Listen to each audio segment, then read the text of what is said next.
Assalamualaikum warahmatullahi wabarakatuh. Perkenalkan, nama saya Reni Syarif dari kelompok 6. Di sini saya akan menjelaskan bagaimana Toyota dalam mengelola perusahaannya dan cara mengglobalisasikan perusahaannya.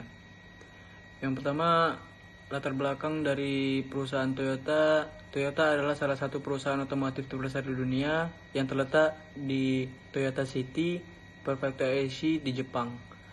Didirikan oleh Kiichiro Toyoda pada tahun 1937. Perusahaan ini awalnya merupakan bagian dari Toyota Automatic Loms Works, sebuah perusahaan pembuat alat tenun yang didirikan oleh ayah Kiichiro, Seiki Toyoda. Perusahaan ini berfokus pada pengembangan produksi dan penjualan kendaraan bermotor serta menyediakan pelayanan terkait transportasi.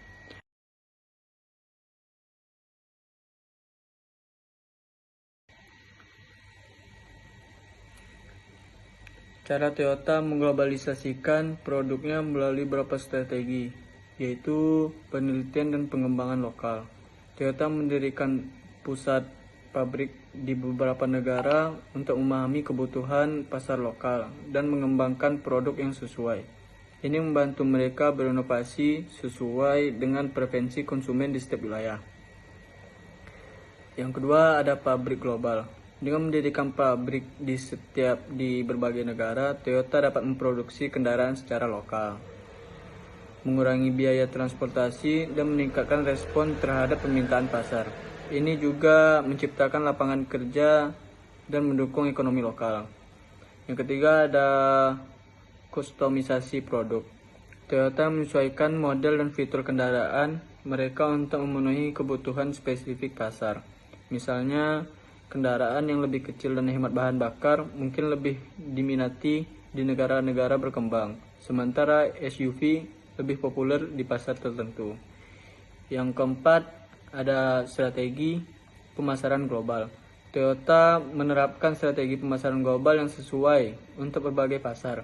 Mereka memanfaatkan media lokal dan berkolaborasi dengan influencer untuk mencapai audiens yang lebih luas. Yang kelima, menerapkan prinsip Kaizen, filosofi peningkatan berkelanjutan yang diterapkan dalam proses produksi membantu Toyota mempertahankan kualitas dan efisiensi, menjadikannya lebih kompetitif di pasar global. Yang keenam, kemitraan strategis. Toyota menjalin kemitraan dengan perusahaan lokal untuk memperluas jaringan distribusi dan memanfaatkan pengetahuan pasar yang ada. Yang ketujuh, dengan pendekatan ini, Toyota berhasil menjadi salah satu produsen mobil terbesar yang terkemuka di dunia, menjangkau berbagai pasar dengan produk yang relevan dan berkualitas tinggi. Ekspansi pasar dan teknologi inovasi. 1. Ekspansi pasar. Toyota aktif memasuki dan mengembangkan pasar baru di seluruh dunia. Mereka memilih pabrik dan fasilitas produksi sebagai negara, termasuk SRS, Eropa, dan Asia, yang memungkinkan mereka untuk memproduksi kendaraan dekat dengan konsumen. 2. Adaptasi produk. Toyota menyesuaikan desain dan fitur kendaraan untuk memenuhi preferensi dan kebutuhan lokal. Misalnya model yang lebih kecil dan hemat bahan bakar jadi lebih populer di negara-negara berkembang, sementara SUV lebih diminati di pasar seperti Amerika Serikat. Ketiga, R&D global. Toyota mendirikan pusat penelitian dan pengembangan di berbagai lokasi untuk berinovasi dan memahami kebutuhan pasar lokal. Ini memungkinkan mereka untuk mengembangkan teknologi dan produk yang relevan secara global. 4. Jaringan rantai pasokan global. Toyota mengolah rantai pasokan yang efisien dan terintegrasi secara global.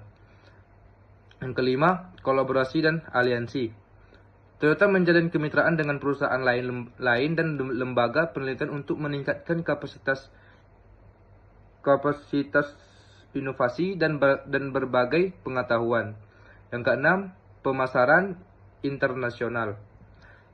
Strategi pemasaran Toyota disesuaikan untuk berbagai pasar, menggunakan media lokal dan pendekatan yang relevan untuk menarik konsumen di masing-masing negara. 7. Tanggung jawab sosial global. Toyota berkomitmen terhadap keberlanjutan dan tanggung jawab sosial, menerapkan inisiatif yang mendukung lingkungan dan masyarakat di seluruh dunia. 8. Teknologi dan inovasi. Toyota menjadi pelopor dalam teknologi kendaraan ramah lingkungan seperti mobil hybrid dan listrik. Inovasi ini tidak hanya memenuhi tuntunan konsumen, tetapi jadi mendukung upaya global untuk mengurangi emisi karbon. Selanjutnya ada pemasaran internasional. Jadi di konteks ini strategi pemasaran Toyota itu disesuaikan untuk berbagai pasar, menggunakan media lokal dan pendekatan yang relevan untuk menarik konsumen di masing-masing negara.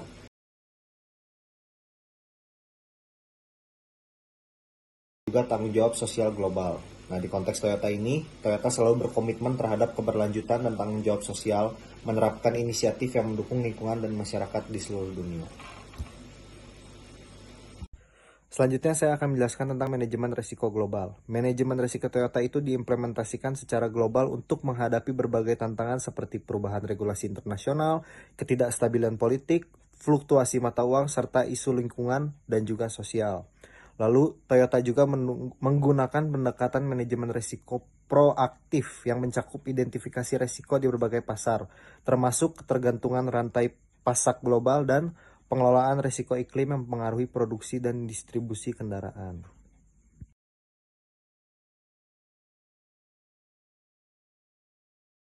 Toyota memiliki organisasi desentralisasi yang meskipun mereka memiliki pusat komando di Jepang, perusahaan ini juga memberikan wewenang yang cukup besar di kantor regional Amerika Utara, Eropa, Asia, dan wilayah lainnya.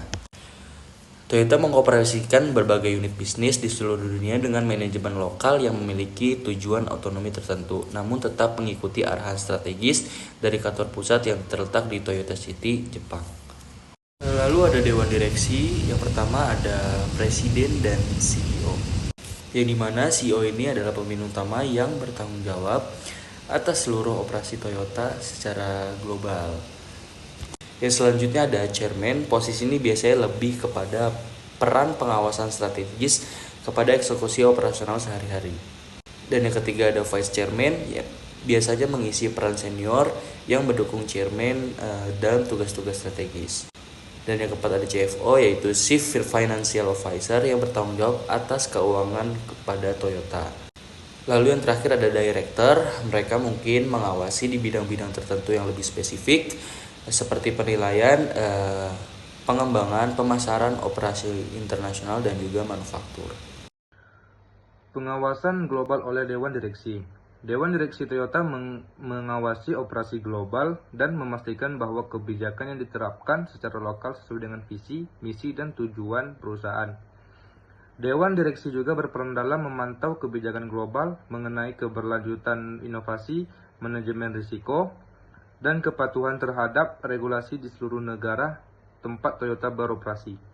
Lalu selanjutnya ada tanggung jawab sosial perusahaan atau CSR. Nah, dalam konteks Toyota ini, Toyota mengintegrasikan prinsip tanggung jawab sosial dalam strategi bisnisnya. Mereka berfokus pada keberlanjutan, inovasi teknologi ramah lingkungan, dan kontribusi terhadap komunitas lokal.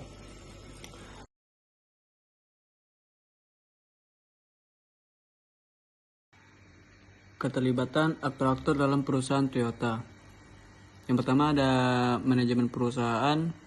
Manajemen perusahaan atau tim manajemen di Toyota bertanggung jawab untuk merumuskan strategi bisnis, mengawasi operasi, dan memastikan bahwa visi perusahaan diimplementasikan dengan baik. Selanjutnya ada penelitian dan pengembangan. Tim penelitian dan pengembangan berfokus pada inovasi dan pengembangan teknologi baru, merespon kebutuhan konsumen dan tren pasar. Mereka juga beradaptasi dengan desain kendaraan untuk setiap pasar. Selanjutnya ada pemasok. Jaringan pemasok yang luas menyediakan komponen dan material yang diperlukan untuk produksi. Toyota menerapkan sistem just in time untuk mengoptimalkan rantai pasokan dan mengurangi biaya. Selanjutnya, pabrik dan karyawan. Pekerja di pabrik Toyota bertanggung jawab untuk merakit kendaraan. Keterlibatan mereka dalam praktik Kaizen membantu meningkatkan efisiensi dan kualitas produk. Selanjutnya, dealer dan jaringan distribusi. Dealer lokal berfungsi sebagai jembatan antara Toyota dan konsumen. Mereka menyediakan layanan penjualan dan purna jual, serta memahami kebutuhan spesifik pasar lokal. Selanjutnya yaitu konsumen. Umpan balik dari konsumen sangat penting dalam pengembangan produk. Toyota melakukan survei dan studi pasar untuk memahami preferensi dan harapan konsumen. Selanjutnya ada regulator dan pemerintah. Kebijakan pemerintah dan regulasi lingkungan di setiap negara mempengaruhi desain dan produksi kendaraan. Toyota harus beradaptasi dengan peraturan ini untuk memastikan kepatuhan dan keberlanjutan. Selanjutnya yaitu ada komunitas dan lingkungan. Keterlibatan dengan komunitas lokal dan tanggung jawab sosial perusahaan menjadi bagian dari strategi Toyota untuk membangun citra positif dan mendukung keberlanjutan. Dengan keterlibatan berbagai aktor ini, Toyota dapat menghasilkan produk yang berkualitas dan sesuai dengan kebutuhan pasar global. Lalu selanjutnya ada hegemoni Toyota dalam industri otomotif dalam berbagai aspek. Di aspek pertama ada inovasi dalam manufaktur. Toyota dikenal dengan sistem produksi Toyota yang menekankan efisiensi, pengurangan limbah, dan peningkatan kualitas. Lalu di poin selanjutnya ada pangsa pasar global, salah satu produsen mobil terbesar di dunia dengan pangsa pasar yang signifikan di banyak negara.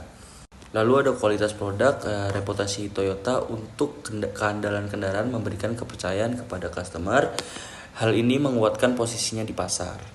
Lalu di poin selanjutnya ada inisiatif lingkungan. Toyota menjadi pelopor dalam teknologi ramah lingkungan seperti hybrid dan kendaraan listrik. Dengan meluncurkan model seperti Plus, Toyota memimpin dalam transisi menuju keberlanjutan.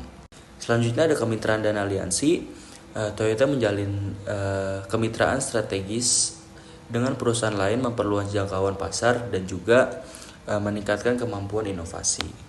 Poin selanjutnya ada pengaruh dan kebijakan industri, yang dimana salah satu pemain utama di industri otomotif, Toyota memiliki pengaruh dalam bentuk kebijakan dan regulasi yang berkaitan dengan industri.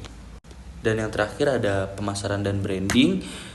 Strategi pemasaran yang kuat dan merek yang diakui secara global menjadikan Toyota sebagai simbol kualitas dan inovasi, dan juga memperkuat hegemoninya di pasar otomotif.